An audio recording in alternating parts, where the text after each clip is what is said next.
Hello everyone. In this series of natural and energy resources, we are discussing about energy resources जिसमें हमने renewable और non renewable energy resources के बारे में बात की है। अभी हम रिन्यूएबल एनर्जी रिसोर्सेज के बारे में बात कर रहे हैं जिसमें हम आज पढ़ेंगे जियोथर्मल एनर्जी के बारे में। इससे प्रीवियस वीडियो में हमने hydro electric power is a kind of renewable energy resource, तो हमने हाइड्रोथर्मल या हाइड्रो इलेक्ट्रिक पावर के बारे में इससे प्रीवियस वीडियो में बात की है।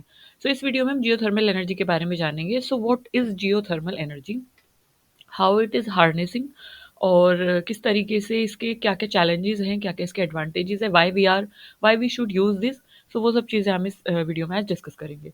जब हम जियोथर्मल एनर्जी की बात करते हैं ना, तो ये दो टर्म से मिलकर बनी है। सबसे पहला आता है जियो और सेकंड है थर्मल।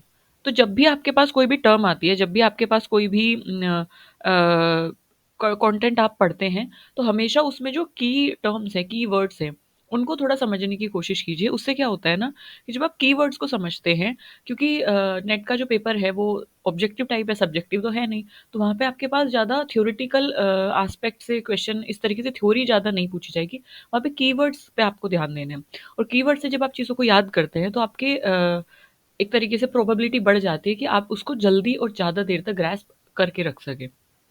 ओके। तो जब हम जियोथर्मल की बात करते हैं ना, तो जियो का मतलब होता है अर्थ। जियोलॉजी आपने सुना होगा, geology. Geology, logy is something like study of something, और जियो मतलब अर्थ, यानी अर्थ की स्टडी को आप क्या बोल रहे हो, जियोलॉजी। तो मतलब जियो जो टर्म है उसका मतलब होता है अर्थ।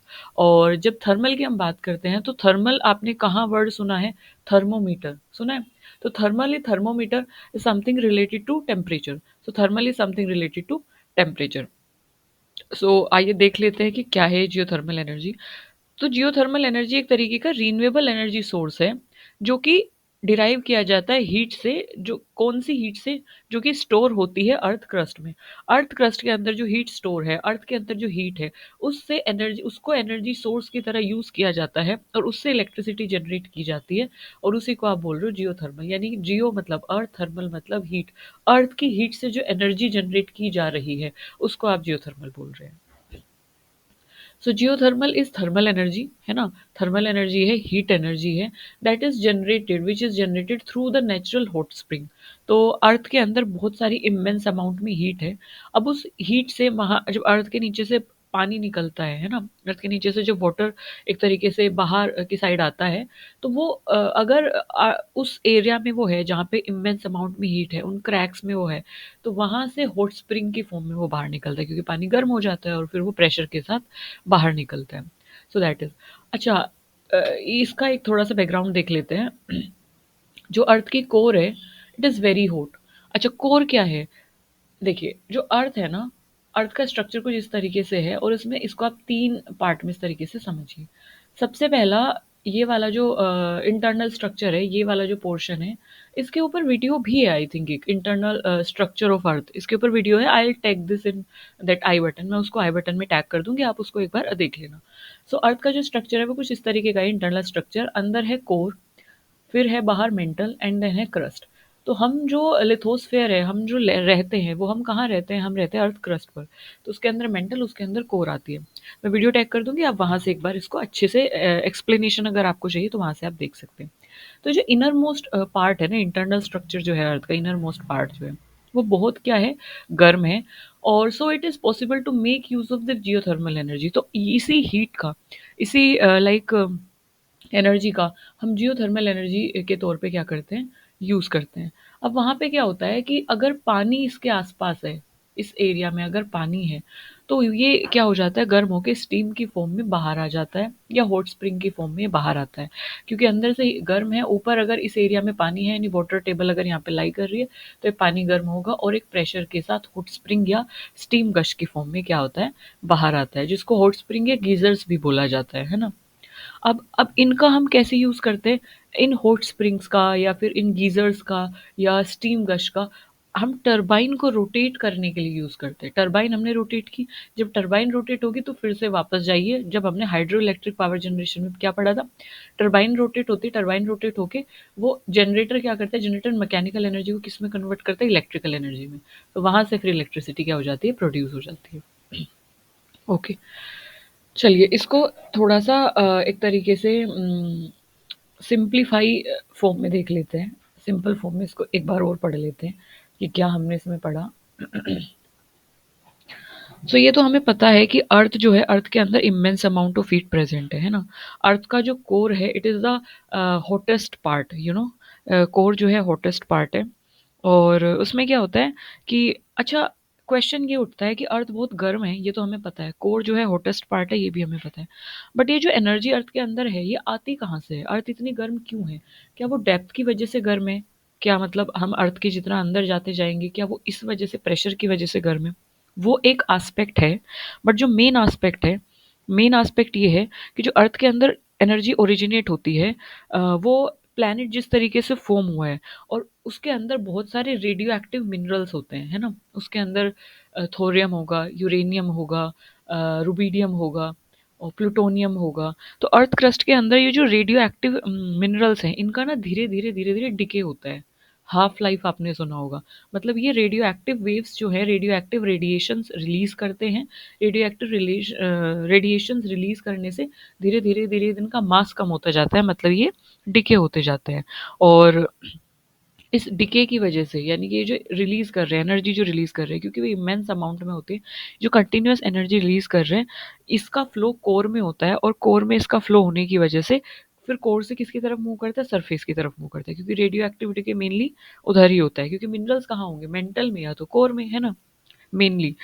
तो रेडियो एक्टिव डिके होता है मिनरल्स का, और कंटिन्यूअस फ्लो होता है एनर्जी का, कहाँ पे? कोर से सरफेस की तरफ, क्योंकि अंदर से बाहर की तरफ उसका मूवमेंट होता है। और ये किसको जन्म देता है? ये हीट को जन्म देता है। और दूसरा एस्पेक्ट क्या है? क्योंकि जितना आप नीचे जाते जाओगे, प्रेशर इंक्रीज होगा, टेम्परेचर इंक्रीज होगा, और रेडियो एक्टिव डिके तो हो ही रहा है। तो उसकी वजह से जो इनर मोस्ट एरिया है अर्थ का, कोर, उसमें क्या हो जाता है? इमेंस अमाउंट में हीट और जो टेम्परेचर है वो बढ़ जाता है। So that is the thing. Okay, so अब इसको सिंप्लीफाई फॉर्म में हम समझते हैं कि किस तरीके से हम इससे इलेक्ट्रिसिटी प्रोड्यूस कर रहे हैं। आइए यहाँ पे देखिए।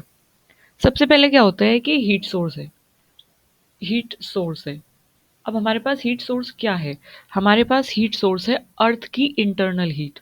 अर्थ की इंटरनल हीट जो कि कोर में प्रेजेंट है, मेंटल में प्रेजेंट है। अर्थ की इंटरनल हीट हमारे पास हीट सोर्स है ना। जो कि जब आपने देखा होगा वोल्केनिक इरप्शन होता है, ज्वालामुखी जब फटते हैं, तो वहां से भी इमेंस अमाउंट में गैसेस निकलती हैं, ऐश क्लाउड्स बन जाते हैं। तो वो क्यों होता है? अर्थ के अंदर से लावा निकलता है। क्यों? क्योंकि अर्थ के अंदर जो है बहुत इमेंस अमाउंट में हीट प्रेजेंट है। जब भी उसे क्रस्ट पे क्रैक मिलता है, और जब भी उसे प्रेशर बढ़ता है, तो वो बाहर निकल जाता है। तो वोल्केनिक इरप्शन में भी इस तरीके से होता है।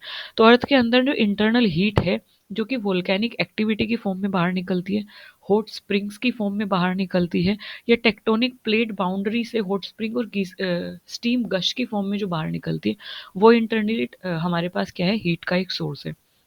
तो अब हम क्या करते हैं? इससे एनर्जी को हार्नेस करते हैं। एनर्जी को किस तरीके से हार्नेस करते हैं कि वो जो हॉट स्प्रिंग्स हैं, उनसे हम टरबाइन को क्या करते हैं? रोटेट कराने में हम उनका जो हॉट वाटर स्प्रिंग्स है, या जो स्टीम गश है, उससे टरबाइन को रोटेट किया जाता है। टरबाइन क्या है? टरबाइन इज अ, जब स्टीम गश मूविंग पोजीशन में, तो काइनेटिक एनर्जी होगी। जब टरबाइन रोटेट होगी, तो वो मैकेनिकल एनर्जी जो है, जनरेटर के थ्रू, जनरेटर होता है, जनरेटर के through mechanical energy electrical energy में कन्वर्ट की जाती है। एंड देन वो इलेक्ट्रिकल एनर्जी ट्रांसफॉर्मर के थ्रू, ट्रांसफॉर्मर उसको डिस्ट्रीब्यूट करता है एडिक्वेट वोल्टेज देके।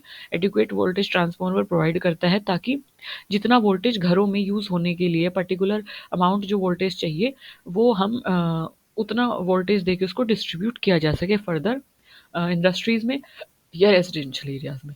तो इस तरीके से ये पूरा मूव होता है। अब ये जो एनर्जी हम हार्नेस करते हैं, ये कहाँ हार्नेस करते हैं? ये करते हैं जियोथर्मल पावर प्लांट्स में। सो जियोथर्मल पावर प्लांट्स ही क्या करते हैं? स्टीम को यूज़ करते हैं, या हॉट वाटर को यूज़ करते हैं, जो कि अंडरग्राउंड रिजर्वायर से रिलीज हो रहा है।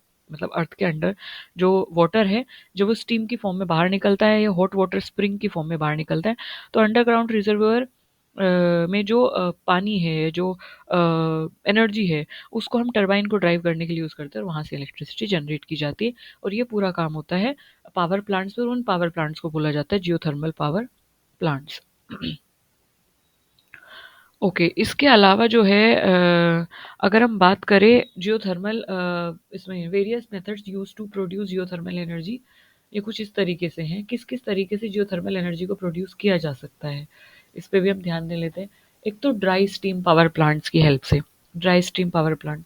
दूसरा है फ्लैश साइकिल पावर प्लांट या फ्लैश स्टीम पावर प्लांट भी आप इसको बोल सकते हैं। और थर्ड है बाइनरी साइकिल पावर प्लांट। अच्छा, थोड़ा सा इनका डिस्क्रिप्शन भी एक बार देख लेते हैं। अगर ड्राई स्टीम पावर प्लांट की बात करें तो ये स्टीम का यूज़ करता है।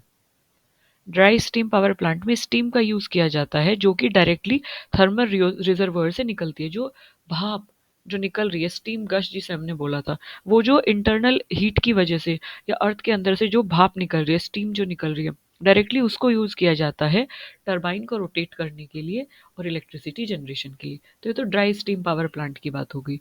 Now moving on to the flash steam power plant, flash cycle या फ्लैश स्टीम पावर प्लांट।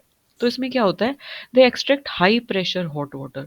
नीचे से एक प्रेशर के साथ हाई प्रेशर हॉट वाटर को रिलीज किया जाता है या फिर एक तरीके से निकाला जाता है। और वो क्या हो जाता है जब वो बाहर आता है, which is converted to steam to power turbine, जिसको फिर स्टीम में कन्वर्ट किया जाता है। देखिए, कोई भी पानी है, पानी स्टीम में कन्वर्ट कब होगा, जब उसको एक हाई टेम्परेचर मिलेगा, है ना। अब हमारे पास दो तरीके हैं, या तो हम पानी लें और पानी को इतना गर्म करें कि वो स्टीम में कन्वर्ट हो। और ये हम कैसे कर सकते हैं, या तो हम इलेक्ट्रिसिटी से कर सकते हैं, या तो हम इसे कोयले को जला के कर सकते हैं, यानी कि कोल बर्निंग से कर सकते हैं। अब दोनों ही केस में अगर हम उसे इलेक्ट्रिसिटी से पानी को गर्म कर रहे हैं, तो हमारी इलेक्ट्रिसिटी कंज्यूम हो रही है। बात तो वही पड़ रही है, हमें तो इलेक्ट्रिसिटी जनरेशन करना है ना, कंजप्शन थोड़ी करना है ना। तो ये भी हमारे पास तरीका कट हो जाता है। सेकंड तरीका है हमारे पास कि कोयले को जला के हम उसको क्या कर रहे हैं, गर्म कर रहे हैं और फिर उससे स्टीम प्रोड्यूस कर रहे हैं। अब कोयले को जितना हम जलाएंगे, इससे तो अच्छा हम थर्मल पावर प्लांट में इलेक्ट्रिसिटी प्रोड्यूस कर ले, पहली चीज। दूसरी बात कि जब हम कोयले को जलाते हैं तो वहां से बहुत सारी जीएचजीज यानी ग्रीन हाउस गैस एमिशन होता है।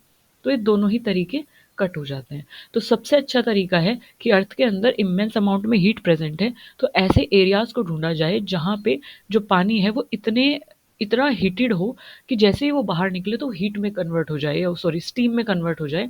सो उसकी स्टीम बन जाए, मतलब ऑलरेडी वो गर्म हो, है ना। तो हम उसी चीज़ का यूज़ करते हैं फ्लैश साइकिल पावर प्लांट में।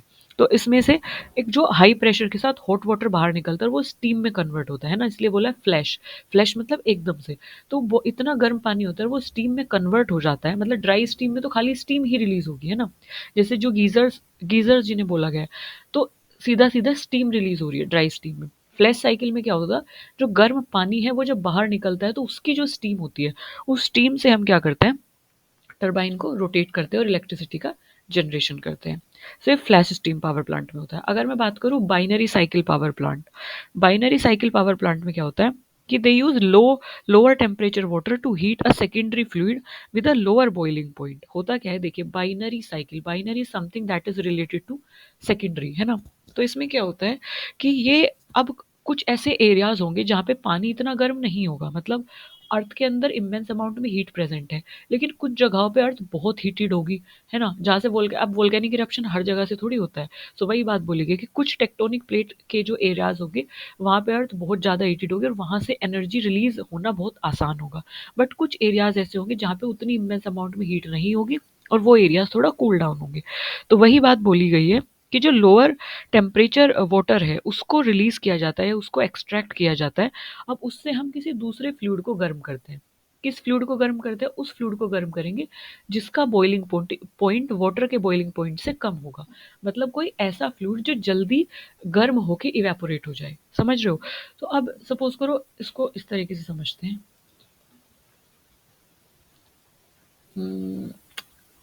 We have two fluids, we have two fluids, first is water and second one is हमारा बाइनरी फ्लूइड। दूसरा जो फ्लूइड है, वाटर का बॉइलिंग पॉइंट जो है वो हाई है और सेकेंड जो फ्लूइड है उसका बॉइलिंग पॉइंट कंपैरेटिवली वाटर के कम है ना। अब होगा क्या कि जब हम इस फ्लूइड को टेम्परेचर देंगे, क्योंकि वाटर गर्म है, अब हम इसको टेम्परेचर देंगे और इसका बॉइलिंग पॉइंट कम है वाटर से। तो जब हम इसको टेम्परेचर, थोड़ा भी टेम्परेचर प्रोवाइड करेंगे तो ये क्या हो जाएगा, इवेपोरेट होना स्टार्ट हो जाएगा, यानी स्टीम में कन्वर्ट होना स्टार्ट हो जाएगा या वो वेपर में कन्वर्ट होना स्टार्ट हो जाएगा। तो वही हम करते हैं। अब हमारे पास इसमें भी दो ऑप्शन है, या तो हम इस फ्लूइड को गर्म करें खुद से, कोयला जला के इलेक्ट्रिसिटी से, या तो हम अर्थ के अंदर से जो हीटेड वाटर निकल रहा है उससे इसको गर्म करें। तो हम क्या करते हैं, सेकंड ऑप्शन चूज करते हैं, क्योंकि हम जियोथर्मल पावर प्लांट की बात कर रहे हैं। तो जियोथर्मल में ऐसा पानी जो थोड़ा सा लोअर टेम्परेचर है, जिसका मतलब ऐसा नहीं है कि बिल्कुल ठंडा है, ठंडा नहीं है, but comparatively dry steam flash cycle power plant में जितना गर्म पानी या स्टीम जितनी गर्म थी उतना नहीं है होता। तो इसमें क्या होता है कि लोअर टेम्परेचर वाटर को हम यूज़ करते हैं किसी सेकेंडरी फ्लूइड को हीट अप करने के लिए। और उस जो फ्लूइड है, जो सेकंड वाला फ्लूइड है, सेकेंडरी फ्लूइड जिसको हमने बोला है, इसका बॉइलिंग पॉइंट क्या होता है, थोड़ा सा कम होता है कंपेयर टू वाटर। इसलिए जैसे ही इसको हीट मिलती है, ये क्या हो जाता है, वेपर में कन्वर्ट हो जाता है। और फिर ये वेपर को हम क्या करते हैं, we use them to spin the turbine. फिर हम उसे टरबाइन यूज करने, टरबाइन रोटेट करने के लिए, टरबाइन स्पिन करने के लिए और इलेक्ट्रिसिटी जनरेशन के लिए इसका यूज करते हैं। So I hope I am able to make you understand all these like methods ki how we can generate electricity, how we can generate electricity from three methods using that geothermal energy. So इसके बारे में हमने बात की। अभी थोड़ा सा ना इसके हम एडवांटेजेस देखते हैं, फिर इसके कुछ चैलेंजेस देखेंगे, देन थोड़ा सा हम इसमें डेटा देखेंगे। अगर हम बात करें एडवांटेज की, तो सबसे पहला एडवांटेज इसका यही जाता है कि रिन्यूएबल है ना? आपको कोई भी इलेक्ट्रिसिटी जनरेशन करने के लिए कोई भी इनपुट इलेक्ट्रिसिटी नहीं देनी पड़ रही है। कोई ऐसा नहीं है कि आपको किसी चीज़ को वेपर में क्रिएट करने के लिए, स्टीम में क्रिएट करने के लिए पहले इलेक्ट्रिसिटी देनी होगी, देन आपको आउटपुट मिलेगा। नहीं, ऐसा कुछ नहीं है। सो अर्थ के अंदर जो इंटरनल हीट है, रेडियो एक्टिव डीके कंटिन्यूअसली हो रहा है, तो अर्थ के अंदर जो हीट है वो कंटिन्यूअसली जनरेट हो रही है। तो it is a kind of renewable energy resource. तो कंटिन्यूअसली रिप्लेनिश हो रहा है अर्थ क्रस्ट के अंदर ये हीट, तो इसलिए रिन्यूएबल है। तो सबसे पहला एडवांटेज इसका ये है कि कोई भी ज़्यादा इनपुट आपको देना नहीं पड़ रहा है, नेचुरल है। अगर हम सेकंड एडवांटेज की बात करें, तो एनवायरमेंटल फ्रेंडली है। तो आपने देखा कि इसके अंदर से स्टीम भी रिलीज हो रही है, या हॉट वाटर स्प्रिंग्स जो रिलीज हो रहे हैं, वहाँ से कोई भी आपको टॉक्सिकेंट्स, या you can say noxious gases, या यू कैन से कि ग्रीन हाउस गैसेस रिलीज नहीं हो रहे, जिसकी वजह से climate change, acid rain, ozone depletion, इन सब का खतरा हमें नहीं है। तो इसकी वजह से ये क्या हो जाती है, थोड़ा सा इन्वायरमेंटल फ्रेंडली भी है। अगर हम बात करें थर्ड वन की, सो दैट इज रिलायबल। इस पे ट्रस्ट किया जा सकता है। क्यों? क्योंकि अर्थ के अंदर इमेंस अमाउंट में हीट तो जनरेट होती रहेगी, तो ये कभी खत्म नहीं होगी। तो हम इस पे ट्रस्ट कर सकते हैं कि इससे हम कंटिन्यूअस एनर्जी जनरेट कर सकते हैं, और it is a kind of consistent power output. एक कंसिस्टेंट पावर आउटपुट है, आप कंटिन्यूअस इससे एनर्जी को जनरेट कर सकते हैं। जैसे कि अगर मैं विंड की बात करूँ या मैं सोलर की बात करूँ, तो क्या उनमें भी रिलायबिलिटी थी? नहीं, उनमें रिलायबिलिटी नहीं थी, क्योंकि वो कंसिस्टेंट नहीं थे। जैसे कि अगर मैं सोलर की बात कर रही हूँ, तो सोलर रिन्यूएबल तो था, बट कंसिस्टेंट नहीं था, क्योंकि कुछ सीज़न में आपको सोलर लाइट मिलेगी और कुछ जगहों पे मिलेगी जहाँ पे ज़्यादा इंटेंसिटी आएगी सूरज की, वहाँ पे आपको ज़्यादा इलेक्ट्रिसिटी प्रोड्यूस होगी, वरना नहीं होगी। उसी तरीके से विंड में भी क्या होता था, विंड जो है कंसिस्टेंट नहीं है। ऐसा नहीं है कि विंड हर समय मूव करती रहेगी, तो इसलिए विंड भी इनकंसिस्टेंट है। लेकिन जिन जगहों पे जियोथर्मल एनर्जी आप हार्नेस कर रहे हो, उनमें हीट जनरेट होती रहेगी उन जगहों पे, और वहाँ से आपको हॉट वाटर स्प्रिंग या स्टीम की फॉर्म में हीट मिलती रहेगी। तो it is a kind of reliable, we can trust this in terms of की एनर्जी रिसोर्स। तो दैट इज़। फिर नेक्स्ट है हमारे पास कि ये स्पेस एफिशिएंट है ना? फोर्थ हमारे पास आता है कि ये स्पेस एफिशिएंट है। इसको ना कम स्पेस की ज़रूरत होती है। अगर मैं बात करूँ सोलर पावर प्लांट से या सोलर पैनल्स के कंपैरिजन में, तो सोलर पैनल को इंस्टॉल होने के लिए, क्योंकि solar panel like this kind of structure, तो इनको इंस्टॉल करने के लिए हमें बड़ी-बड़ी जगहें चाहिए थी। विंड टरबाइन को इंस्टॉल करने के लिए हमें एक पूरा विंड फार्म चाहिए होता था, है ना? तो अगर मैं बात करूँ जियोथर्मल एनर्जी की, तो ये स्पेस एफिशिएंट है, क्योंकि इसको कम स्पेस की ज़रूरत होती है, कम लैंड की रिक्वायरमेंट होती है कंपेयर टू सोलर और विंड की। विंड फार्म्स और सोलर फार्म्स के कंपैरिजन में इसको कम स्पेस की रिक्वायरमेंट होती है, क्योंकि जिन जगहों पे मान लो सपोज करो कोई एरिया है, यहाँ से आप एनर्जी को हार्नेस कर रहे हैं, जियोथर्मल एनर्जी को आप हार्नेस कर रहे हैं यहाँ से, तो आपको सिर्फ टरबाइन को एक तरीके से प्लेस करना है, जनरेटर को प्लेस करना है, ट्रांसफार्मर को प्लेस करना है। अदर देन आपको कोई अदर चीज़ें नहीं चाहिए, कोई पैनल नहीं चाहिए, कोई टरबाइन विंड फार्म नहीं चाहिए, इस तरीके की कोई रिक्वायरमेंट आपको नहीं होगी। यहाँ पे you just have to like एक हॉट वाटर स्प्रिंग है, और वो नेचुरली वाटर से, नेचुरली अर्थ क्रस्ट से क्या हो रहा है, रिलीज हो रहा है, तो उसको आपको यूज़ करके क्या करना है, इलेक्ट्रिसिटी को जनरेट करना है। तो अलग से आपको कोई एरिया ऑक्यूपाई करने की ज़रूरत नहीं है, तो इसलिए स्पेस एफिशिएंट हो जाता है। सो ये तो थे इसके एडवांटेजेस। अभी बात कर लेते हैं डिसएडवांटेजेस के बारे में, या अभी बात कर लेते हैं कि क्या-क्या मेजर चैलेंजेस इसमें हो सकते हैं, हो रहे हैं, जिसकी वजह से हम जियोथर्मल एनर्जी को हार्नेस नहीं कर पा रहे हैं as a renewable energy resource. तो चैलेंज इसका सबसे बड़ा ये है कि ये लोकेशन स्पेसिफिक है। मतलब कि अगर मैं अर्थ की बात करूं या कोर की बात करूं, तो अर्थ क्रस्ट का हर एरिया जो है आपको जियोथर्मल एनर्जी प्रोवाइड नहीं करेगा। ये हमने पहले भी बात की है कि कुछ एरिया से आपको स्टीम मिलेगी, कुछ एरिया से हॉट वाटर स्प्रिंग मिलेगा और कुछ से आपको लो टेम्परेचर वाटर मिलेगा। सो ये है location specific. It is effective only in region with accessible geothermal reservoir. ऐसे एरियाज जिसमें हीट जहाँ की कोर में हीट ज़्यादा है, ऐसे एरियाज़ जहाँ पे कि जियोथर्मल रिजर्वायर अवेलेबल हैं। तो जहाँ पे जियोथर्मल रिजर्वायर अवेलेबल होंगे वहीं से आपको हॉट वाटर स्प्रिंग या गीजर्स जो है मिलेंगे। लोकेशन स्पेसिफिक हो जाता है। सेकंड हमारे पास आता है कि इसकी जो कॉस्ट है वो काफ़ी हाई हो जाती है, इनिशियल कॉस्ट। मतलब पैसा इसमें लगता है जब आप जियोथर्मल एनर्जी को हार्नेस कर रहे होते हो, तो ड्रिलिंग करना पड़ता है। ड्रिलिंग करना पड़ता है ताकि वहाँ उस एरिया से हॉट वाटर स्टीम जो है, हॉट वाटर स्प्रिंग जो है वो अर्थ क्रस्ट से बाहर निकले। तो उस ड्रिलिंग में पैसा लगता है। ड्रिलिंग को इंस्टॉल कराने में पैसा लगता है, मशीनरीज इंस्टॉल कराने में, जनरेटर हो गया, ट्रांसफार्मर हो गया, टरबाइन्स हो गए, उन सबको इंस्टॉल कराने के लिए क्या होता है, एक हाई अमाउंट ऑफ कॉस्ट जो है लग जाती है। तो इसलिए इनिशियल कॉस्ट इसकी बढ़ जाती है। अगर हम बात करें इन्वायरमेंट के कंपैरिजन में, तो थोड़ा सा इन्वायरमेंटल कॉन्टामिनेशन कर सकता है, क्योंकि जब हम ड्रिलिंग कर रहे होते हैं, जब हम जियोथर्मल हीट के साथ एक तरीके से एक्सपेरिमेंट कर रहे होते हैं अर्थ क्रस्ट के या अर्थ मेंटल के साथ या अर्थ के इंटरनल स्ट्रक्चर के साथ, हम बेसिकली वी आर ड्रिलिंग ना इन अर्थ एरिया। अर्थ के इंटरनल एरिया में हम ड्रिलिंग कर रहे हैं। We want to like extract earth energy. तो हम अर्थ के इंटरनल चीज़ों के साथ कहीं ना कहीं जब हम एक तरीके से इंटरफेयर करेंगे, एंथ्रोपोजेनिक एक्टिविटी वहाँ पे होगी, तो जो ग्राउंड वाटर है जो कि इस लेवल पे है, ग्राउंड वाटर टेबल है, जो ग्राउंड वाटर है उसके कॉन्टामिनेशन के चांसेस बढ़ जाते हैं। साथ ही साथ क्योंकि हम ड्रिलिंग कर रहे हैं, तो लैंड सब्सिडेंस मतलब मिट्टी जो है इधर उधर हो जाती है, जिसकी वजह से जो धरती है, सब्सिडेंस मतलब अपनी जगह से एक तरीके से डिस्प्लेस हो जाना, तो लैंड सब्सिडेंस के चांसेस बढ़ जाते हैं। तो उससे क्या होता है कि लैंडस्लाइड हो गया, मड होल्स हो गए और एवलांचेस, इन सब का खतरा जो है बढ़ जाता है। मतलब नेचुरल डिजास्टर होने की जो प्रोबेबिलिटी होती है वो क्या हो जाती है, वो बढ़ जाती है। तो इस तरीके से so this is the possible thing जो हमने बात की चैलेंजेस के बारे में। तो ये कुछ चैलेंजेस इसमें आ सकते हैं, कुछ लिमिटेशंस हैं, कुछ इसके डिसएडवांटेजेस हैं। सो अभी हम डेटा देख लेते हैं कि क्या क्या डेटा इसमें बताया गया है और क्या डेटा इसमें दिया गया है।